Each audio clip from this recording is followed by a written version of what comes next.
এই প্রথম আমি অদ্ভুত কিছু করতে যাচ্ছি। এই হ্যালোইন লুকটা আমি ক্রিয়েট করব।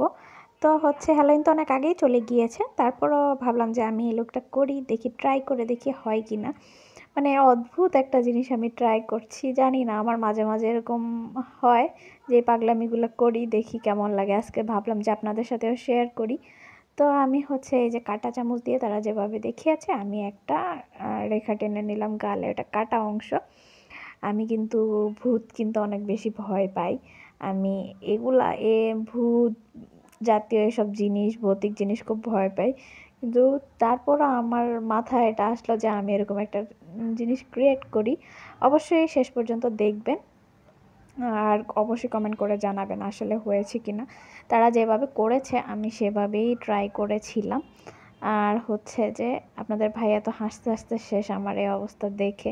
বলতেছে যে তোমাকে কেমন লাগতেছে, সত্যি একটা ভূতের বাচ্চার মতো লাগতেছে।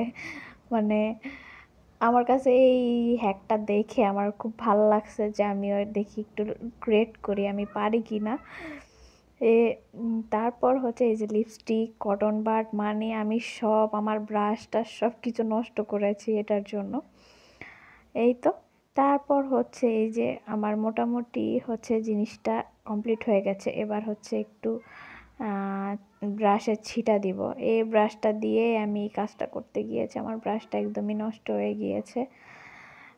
কিছু করার নেই, আমি এরকমই করি, কিছু করতে গেলে আমার জিনিসপত্র এভাবে সব নষ্ট করি আর কি। তারপরও আমার যতটুক মনে হয়েছে যে মোটামুটি পেরেছি। তো আপনাদের কাছে কেমন লেগেছে অবশ্যই কমেন্ট করে জানাবেন। আর আপনাদের ভাইয়া কিন্তু আমাকে হাসাচ্ছিল, যে বলতেছে সত্যিকারই তোমাকে একটা ভূতের বাচ্চার মতো লাগতেছে। তারপর বলতেছে ভূতের মতো একটা এক্সপ্রেশন দিবা না?